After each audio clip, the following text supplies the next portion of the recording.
You ever get the feeling that your relationship was a little bit transactional? Like behind every gift, there's some hidden agenda. They offer to fix your car, but then they're bringing it up every time you disagree. Or they treat you to dinner, but then next week you're being guilted into something that you really didn't want to do. Even the little things, compliment, a favor, eventually leads them to cash in big later down the line. If this is hitting home, then you, my friend, are in the right place. Welcome to episode 9 of The Language of Abuse, the series where we're putting some clarity behind some of the most commonly used and misused terms in modern mental health. Now, I've got a confession to make. I made a mistake. Today's topic isn't actually a commonly used word at all, but that's why I think we need to talk about it, because in my opinion, it's something that just isn't discussed enough. Favor debts. In some relationships, even the smallest acts of kindness come with strings attached. Nothing's free in a toxic relationship, is it? So in this video, we're going to go through the 2 things that make up a favor debt, how this is going to show up in your relationship, and 3 things that you can do to stop feeling so guilty like you owe them everything. Let's get into it. So I bought my son this Lego set for his birthday, and like any kid, he tears it open, gets it all out, and starts building it immediately, secretly hoping he's going to ask Daddy to help as well, yeah? Now, the last thing he's expecting is for Daddy to turn around and give him an invoice. Yeah, actually, that'll be 95 quid, please, mate. That's because it's a gift. It's given freely. I'm not expecting anything in return. But abusers don't think this way. To them, nothing is free, and they're keeping a running tally in their head of all the things they think you owe them, plus interest. That is what I call favor debt. And there's 2 things I want to touch on. First is something I picked up from Dr. Robert Glover, the author of No More Mr. Nice Guy. He was talking about this thing called covert contracts.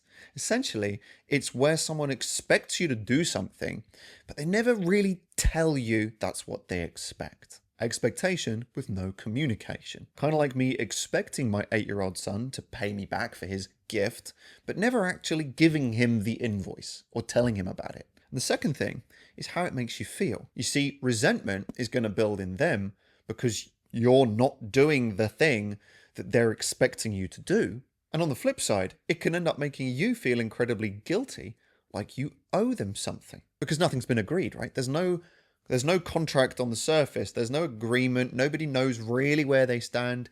It's all built on these expectations, okay? These covert contracts. And that's favor debt in a nutshell. The more they do for you, the more you feel you owe them. And you see, emotional abusers know this. And what really sets them apart is that the thing they're expecting you to do is usually wildly disproportionate from whatever it is they did for you. Kind of like going to a loan shark, you borrow 200 quid from them, but if you don't pay it back within 3 days, well, they're going to come for your legs. And at the root of all of this is this covert contract and a running tally with interest. Now, the hardest lesson I had to learn is actually, we do this too. Not because we're bad, but because that's how we learned to keep our relationship stable, isn't it? Keep quiet, help them, give them compliments, do nice things for them, try to do what they expect us to do, that maybe they'll reward us, maybe they'll leave us alone and won't hurt us. And it's the same in workplaces as well. It's favor debt. That's what's responsible for the mindset of, if I just keep my head down and work hard, then the company will recognize and reward me.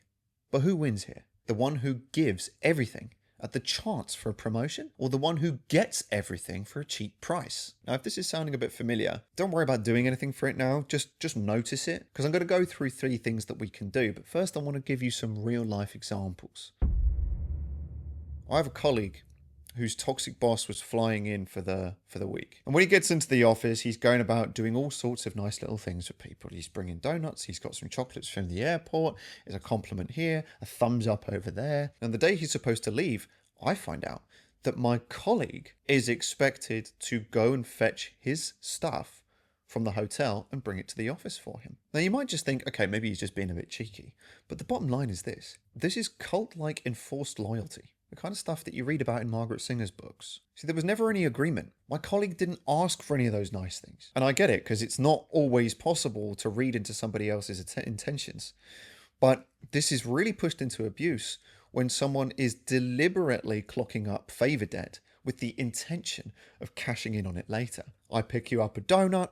Now you go out of your way to go and collect my stuff and bring it to here whenever I need it. I think that's why we get this feeling like, what's the catch? Whenever they start doing these nice things. Because there is a catch. Cults, psychopaths, narcissists, they don't want love. They want loyalty. And so one of the worst examples is a friend of mine who was raised by a narcissist.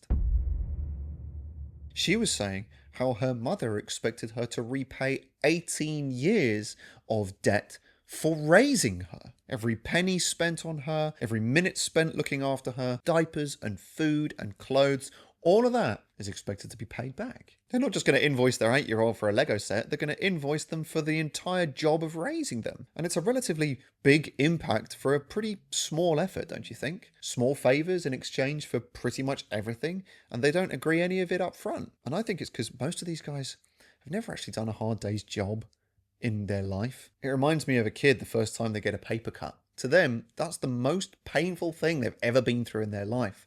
And so you get tears and screaming and crying and all what have you. But to a narcissist or a psychopath, most of them have never done a hard day's job in their life. And so when you ask them to do something, some reasonable request, it's, how could you ask me to do something like that? It's unbelievable. That's way too difficult for anyone. Why would you expect that from me? Do you really think they know how much effort it takes you to look after them?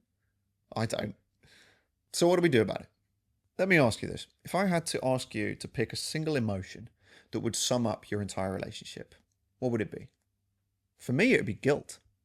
Just a tiny drop of guilt would be all that's needed, and then I'm people-pleasing and doing whatever you want me to do just to keep things okay.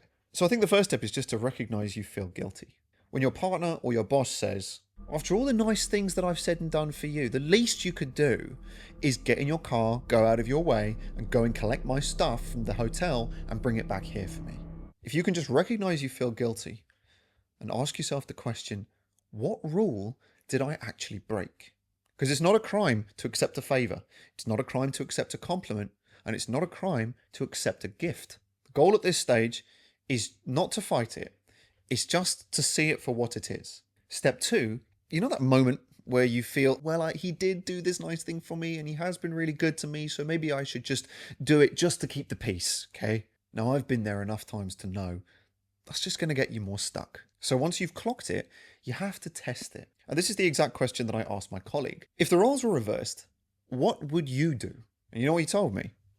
He said, well, I'd just go back to the hotel myself and get my own stuff. It's my mistake, so I would make up for it myself. Exactly. See, I think we do know whether something is or isn't our responsibility, but that's why this question is so good, because it'll help you see whether you genuinely owe somebody something or whether it's manufactured guilt, whether it's the sort of guilt that pushes you into an action that benefits them. Think about it. How many times have you felt guilty and not felt the need to do something about it? So then the third step is the one that changed everything for me. See, we don't actually have to get rid of the guilt.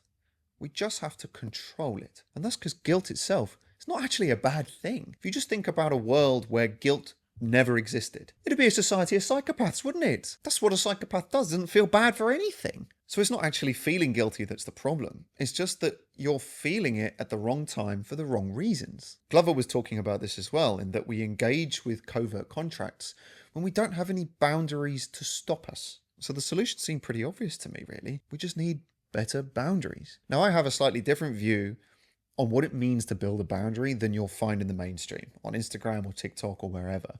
So I built a little guide for myself, and actually I still use it today. So what I'm going to do next is I'm going to drop a link into the description box. If you want to take a look at that guide for yourself, you can just click the link and you can download it for free. And unlike a covert contract, there's no strings attached with this one. And listen, this stuff takes practice, right?